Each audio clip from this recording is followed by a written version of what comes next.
नमस्कार माझ्या शेतकरी मित्रांनो, मी आपला शेतकरी मित्र शंकर पाटील आपल्या सर्वांचं M S smart farming YouTube चॅनलवरती आपल्या सर्वांचं स्वागत करतो।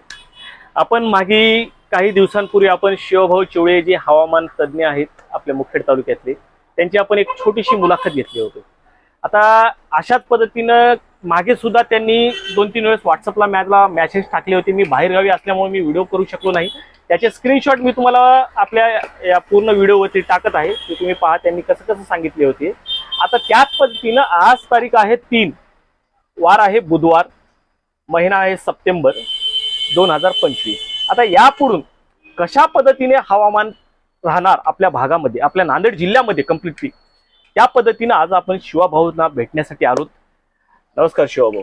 नमस्कार, जय श्रीराम शेतकरी मित्रांनो। मी बालाजी मशिनरी मुखेड, शिवाजी चिवळे, हवामान अंदाज। आज दिनांक आहे 3। आजपासून तुम्हाला उद्यापासून, आज रात्री पाऊस राहणार, उद्यापासून तुम्हाला 4, 5, 6, 7, 8, 9, 10, 11, 12 हे तुम्हाला 7 दिवस उघाड राहणार। अच्छा, शेतीमध्ये कामं करण्यासाठी हे 7 दिवस आपल्याला तुम्हाला उघाड भेटणार। 7 दिवस। 7 दिवसाच्या बाद अजून 13 तारखेला अजून पाऊस चालू होणार। बरं, आता येणारा पाऊस कमी टाइम मध्ये जास्त राहणार।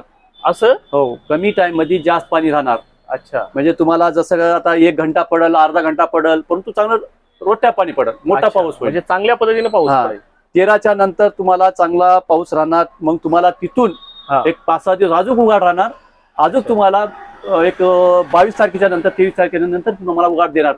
त्यावेळेस तुम्ही सोयाबीन काढून घ्या, तुमचे जे काही आहे त्याचे, म्हणजे सोयाबीन काही काम मी पहिले सांगितलेलं आहे की तुम्हाला मूग, उडीद हे तुम्हाला हाती लागणार नाही। आणि अजून इथून बी तुम्हाला, मला वाटते की नाही, तुम्हाला सोयाबीन बी आणि तुरी बी हे तुमच्या हाती लागणार नाहीत। आज मी तुम्हाला स्पष्ट सांगतो, जे मेहनत करून काढतील ते सक्सेस होतील सर। याच्यानंतर बी तुम्हाला दिवाळी पस्तोर, मागे सांगले की मी दिवाळी पस्तोर पाणी आहे आणि दिवाळी पस्तोरच पाऊस राहणार। दिवाळीच्या बाद बी पाऊस राहणार।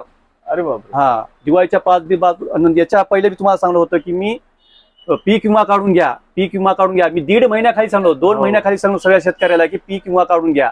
आज त्याची तुम्हाला गरज भासू लागली, आज वाटू लागली की तुम्हाला पीक विमा काढायचा होता, तरी तुम्ही काय होईल तेवढं तुमच्या हातानं सोयाबीन, तुरी जेवढं होईल तेवढं काढून घ्या।